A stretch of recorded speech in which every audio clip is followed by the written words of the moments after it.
Hello. We're back. In blue. Soft throw! Roll the salt, get in the ring. Welcome to the Dohyo.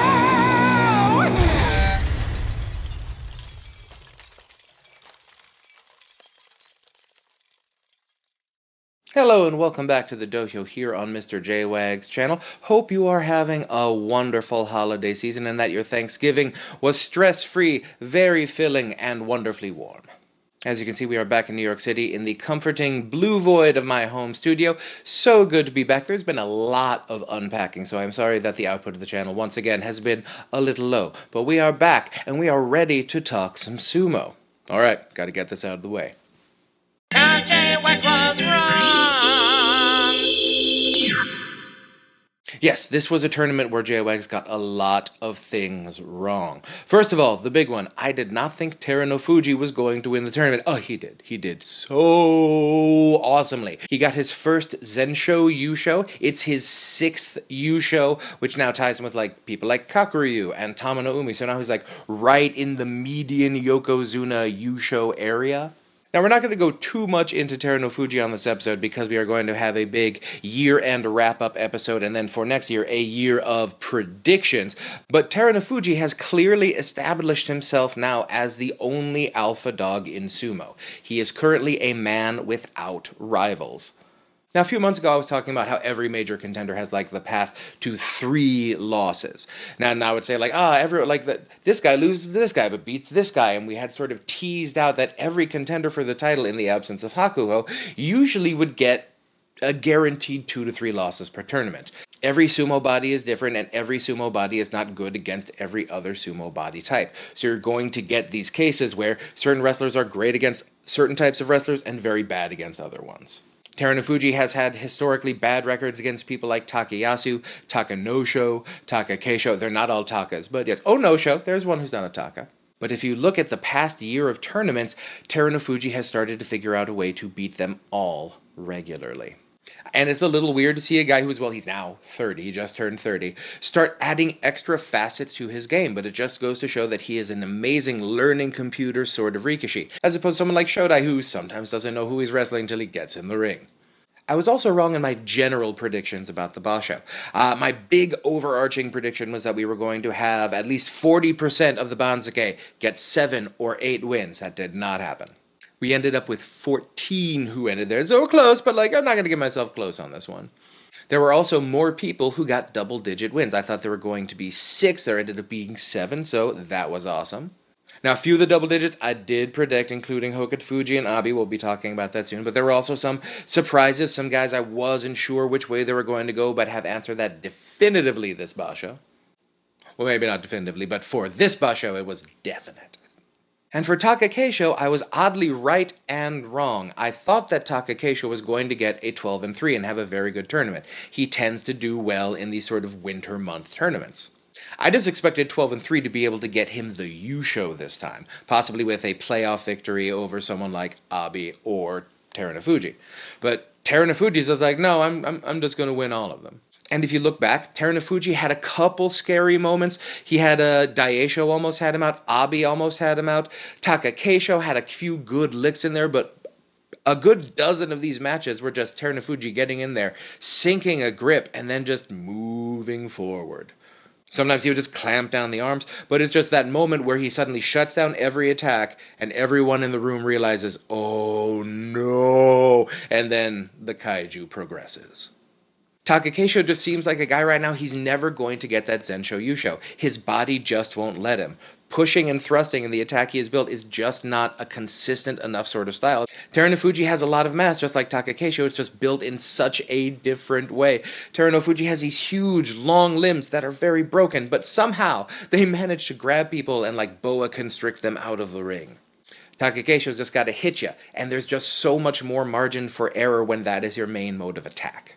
Takakeisho seemed to bounce back a little bit from after the hair pull incident with Ichinojo, which I think, I already mentioned in the quick strike, I thought that the hair pull was a pretty fair hair pull to call against Ichinojo, even though Takakeisho ended up losing the match in continuation. The Hoshoryu match, it seemed like he got a little bit hurt when he fell off, and then he sort of righted himself a bit at the end and then lost a very good match to Terunofuji. One of the big questions in the new year is whether or not Takakeisho is going to be able to put dirt on Terunofuji with any regularity. Is anyone?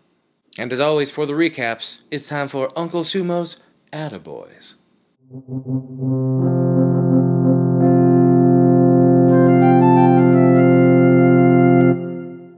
Uncle Sumo's Attaboys is, of course, a recurring segment after a Basho where we give that extra little attaboy to wrestlers who had an exceptionally good tournament. Now, I did get most of my predictions wrong, but my few rights are all here in the Attaboys. First of all, Abi and Hokutofuji. I had a three-way parlay with Hoshoryu, Abi, and Hokutofuji. I said they were going to combine for 30 wins. They did it. Hoshoryu ended with 7-8, not quite where I wanted him to be, but the other two made up for it. Abi, 12-3, Jun-Yusho, Kanto-Sho prize, his first tournament back in Makuuchi. I thought he was going to do really, really well. He seems like his sumo is in a very, very good place. Now, we had talked before about Abi perhaps adding extra elements to his style. Yes and no. The Abi Zumo is still very much the first option of attack.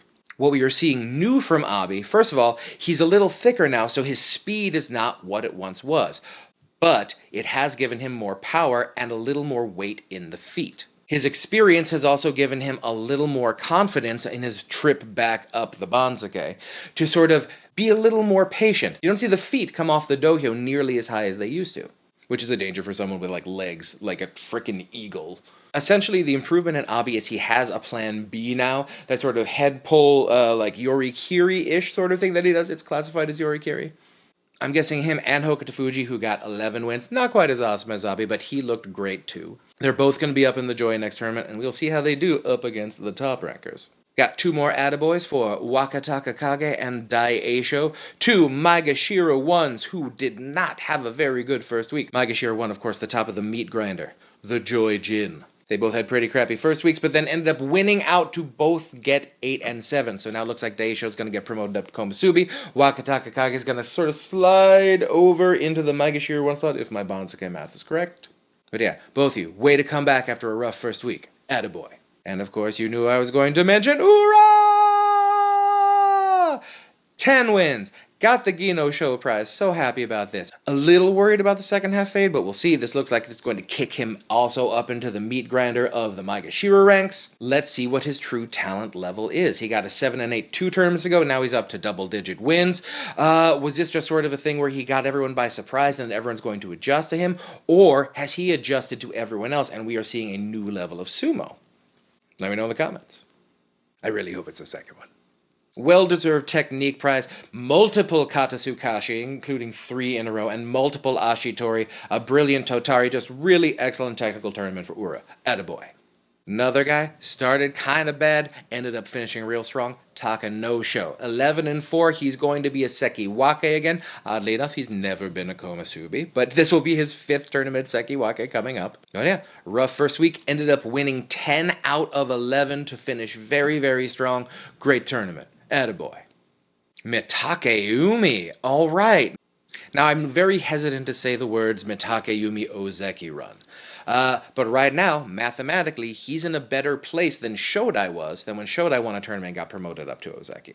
He's had the 9, he's had the 11, 13-2 is doable for Mitakeumi. But yes, I do think it would take at least a 12-win Yusho or something, 13-14 wins for anyone to consider it at this point. What I think is much more likely is a promotion sort of like Asanoyama's was, where he didn't get like the 33/3. But if Mitakeumi shows himself to be a person who over like 4 tournaments gets 10 wins in each with maybe an 11 in there, then maybe I think they might just sort of push him up into the Ozeki ranks to sort of clear out an extra spot there for some younger guys to prove themselves the Sekiwake. And also, like, he's earned it. Give him the Ozeki, like, I don't know, not the rope, but sake barrel. The fish. Give him the fish.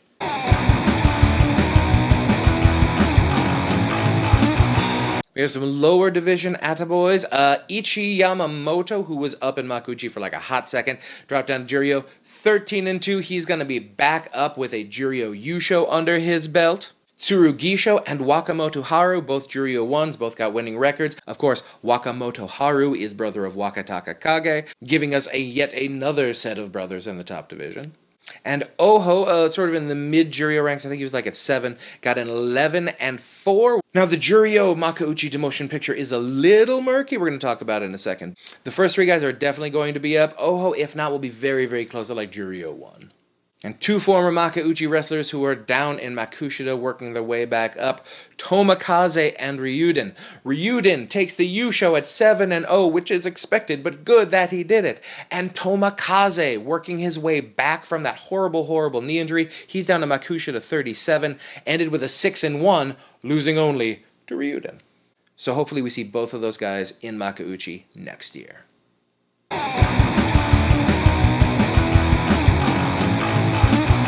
Now, there are fewer passengers on the Midnight Train to Juryo this time because Hakuho is opening up a spot, Asanoyama is opening up a spot, Shohozen will be opening up a spot. I don't think we're going to lose Kaisei. I think he's going to get that like half-rank demotion at Maegashira 17, but Kageyaki, I think, mathematically should be going down to Juryo. But as we've mentioned before on the show, like the ranking system and Kageyaki don't always make a lot of sense. Now, of course, if you have Attaboys, there are some people I'm a little worried about going into the next Basho. Tochinoshin, Kaisei, and Aoyama. Now, I think they're all going to stay in Makuuchi by like the skin of their teeth this tournament. As I said, the Juryo train will be a little less full this time. But there is a very good chance that they are like 3 of the final 4 on the Makuuchi Bansake next time. So I really hope that we get a few more tournaments of these 3 guys. I'm a little worried about Shodai. Now, last year, of course, he had that amazing year. I ranked him number 1 for the year. It was sort of the year of Shodai's unexpected Ozeki run. But ever since then, in January, he came in very strong. 11 wins, Jun-Yusho. We're like, all right, on the Ozeki train. But that's been it. He's basically been Mitakeumi since then. 7-9 wins, nothing that special. Is this a case where it's just he's past 30, he's starting to lose a step? He's just not clicking with the Tachi the way he was last year? Have people figured out his cartoon sumo, or is he just not able to execute it at the same level he used to? A little worried about Takayasu. This tournament did not look good for him. I mean, Takayasu always looks like great. It's like, I'm a big sumo wrestler. He has that big sort of like, sort of energy. Slaps his belly. Very impressive. The record was not impressive. He had a big old losing streak to end the tournament. I'm a little worried. Ichinojo. He's a confounding Rikishi because it's just he's so very stone-faced and not very emotional in his sumo. It's hard to tell if he's fired up or if he's just sort of conserving the energy it takes to move his body from place to place on this earth. We know he is capable of excellent, excellent sumo. 5-10 is not what we were looking for this tournament. So hopefully next tournament he comes back a little bit. He's still young enough to have a rebound and possibly another 13-14 win Basho, but the larger guys tend to age a bit more just because of the stress it takes on the joints, so we'll see how much excellent sumo is left in Ichinojo. And from the lower ranks, Kyoku Taisei had a really horrible tournament. I think he only got 2 wins. This may be the end for Kyoku Taisei, and for those of you who are fans of the movie A Normal Life, that's going to hit you in the feels right there. It was sort of his story of going from leaving his home to joining the stable to developing into sumo life, and it's not an altogether happy and triumphant tale, but if you've seen the movie, you're probably going to have some emotional investment with him right there. Really hoping that his knee heals up and he's able to bounce back out of Makushita, but if this is the last time we see him, we love you, man. And then, channel favorites, Kota Shoho and Enho. They both finished 8-7, so they are Kachi Koshi. They are raising in the ranks. They're both still going to be in Juryo for the next tournament, but they're still Sekitori, which is awesome. It's just both of them had big second week fades that are very, very worrying. I'd love for both of them to make it up to Makuuchi again next year. I'm more optimistic about Kota Shoho just because of his youth and his body type. Enho, I think, has sort of been found out that there are no surprises in the Enho package anymore. So we'll see if he can get out of Juryo next year. I hope he can. I am just a little doubtful about that.